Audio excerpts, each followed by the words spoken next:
നരസിംഹ സിനിമയിൽ ഇന്ദിച്ചൂടൻ രൗദ്രഭാവമേന്തിയ ഇൻട്രോയ്ക്ക് വേണ്ടി മണപ്പള്ളി പവിത്രന്റെ തന്തയുടെ ചിതാഭസ്മം ഒഴുക്കൽ കലാപരിപാടി ബ്ലോക്ക് ചെയ്ത് നിർത്തിയിരിക്കുകയാണ് സുഹൃത്തുക്കളെ ഇന്ദിച്ചൂടന്റെ ശിങ്കിടികൾ. പവിത്ര, നിന്റെ തന്ത എന്തോന്ന് നന്മ പ്രവൃത്തിയാണ് ഇവിടെ ചെയ്തത് ജനങ്ങൾക്ക് വേണ്ടി.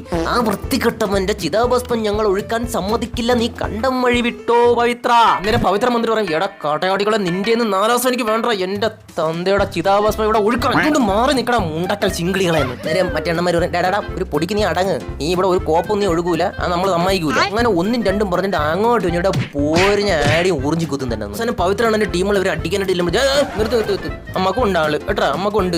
അന്നേരം പവിത്രം പറയും, അതേതാടാ അവതാരം. അപ്പോഴാണ് നമ്മൾ അണ്ണന്തൂല്ല അവിടെ ആ മൂലയ്ക്ക് പോയി നിന്നിട്ട് ആ അവതാരപ്രയുടെ മുഴുവൻ രൗദ്രഭാവമേന്തിയ മൂർത്തിക്ക് ഇപ്പോൾ പേര് നരസിംഹം എന്നാണ്ടാ. അപ്പോഴാണ് നമ്മുടെ ഇന്ദിച്ചൂടൻ വെള്ളത്തിൽ നിന്ന് മുങ്ങാങ്കുഴിയിട്ട് പൊങ്ങിയടിച്ചായി പൂളിയാടിഞ്ഞ് വരുന്നത്. അവിടെയാണ് സുഹൃത്തുക്കളെ നോമിന്റെ സമൂശ്യം മുങ്ങാങ്കുഴിയിട്ട് ഇത്ര നേരം ഒളിച്ചിരുന്നത്. എന്താണെന്ന് വെച്ച് കഴിഞ്ഞാൽ ഇവരെല്ലാവരും കൂടി അങ്ങോട്ടും ഇങ്ങോട്ടും കൂടെ ആടി എന്ന് പറഞ്ഞാൽ മൂട്ടയാടി 10-15 മിനിറ്റ് അങ്ങോട്ടും ഇവിടെ സംസാരമായിരുന്നു ഈ ആശാൻ വരുന്നതും കാത്തു. ഇതിന്റെ സമൂശ്യം എന്ന് വെച്ച് കഴിഞ്ഞാൽ ഇത്രയും സമയം ഈ ആശാൻ ഒരു ഇൻട്രോയ്ക്ക് വേണ്ടി അങ്ങ് തപസ്സിരിക്കുകയായിരുന്നു അതിൻ്റെ അകത്ത്. ഈ ആശാന് ശ്വാസം മുട്ടുമ്പോൾ ഈ ആശാൻ വന്നിട്ട് ഈ മൂക്ക് മാത്രം വെളിയിൽ വെച്ചിട്ട് എന്നിട്ട് വീണ്ടും ഈ ആശാൻ മുങ്ങാങ്കുഴിയിട്ട് താഴെ പോകും.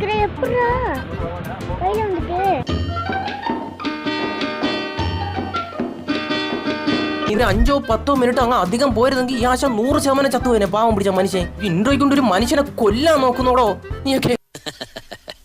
അത് മാത്രമല്ല സുഹൃത്തുക്കളെ, വേറൊരു സമൂഹം കൂടിയുണ്ട്. ഈ ആശാൻ വെള്ളത്തിൽ നിന്ന് പൊങ്ങിയടിച്ച് വന്നിട്ട് 22 കിലോമീറ്റർ അപ്പുറത്ത് നിൽക്കുന്നവരടുത്ത് അങ്ങ് ഐറ്റം ഡയലോഗ് അടിക്കണം. പവിത്ര, ഒരു മകന്റെ ധർമ്മമാണ് അച്ഛന്റെ യഥാവിധി കർമ്മങ്ങൾ ചെയ്യുക എന്നത്. പക്ഷെ മണപ്പള്ളി മാധവൻ നമ്പ്യാർ മഹാപാപിയും അതിലുപരി ചെറ്റ പരമനാറിയുമായിരുന്നു. അങ്ങേരെ ചിതാഭസ്മം ഞാനിവിടെ ഒഴുക്കാൻ സമ്മതിക്കില്ല എന്നൊക്കെ പറഞ്ഞിട്ട് ആശാൻ വരണമെന്ന് 10-22 കിലോമീറ്റർ അപ്പുറം നിൽക്കുന്ന അമ്മമാര് ഇങ്ങനെയുടെ ഇത് കേൾക്കുന്നത്. എന്തോന്ന് മറ്റേ കോളാമ്പി എടുത്ത് ഇങ്ങനെ നാളെയാണ് മൈക്ക് വെച്ചാണ് സംസാരിക്കുന്നെങ്കിൽ അത് സുഖമായിട്ട് കേട്ടാൽ ഇത് ഇങ്ങനെയുടെ ഇവന്മാർ കേട്ടു. എനിക്ക് തോന്നുന്നു വെച്ചാൽ ഇന്ദിച്ചൂടന്റെ മൈക്കും അവിടെ നിൽക്കുന്നവന്മാരെ ചെവി സ്പീക്കർ ആയിരിക്കണമെന്ന്. എന്തായാലും കൊള്ളാം സുഹൃത്തുക്കളെ, പോവുകയാണ്. പിന്നെ ഇതൊരു എന്റർടൈൻമെന്റ് ആയിട്ട് കണ്ടാൽ മതി, അത്രേ ഉള്ളൂ. ശരി, എന്നാ പോണം. ബൈ.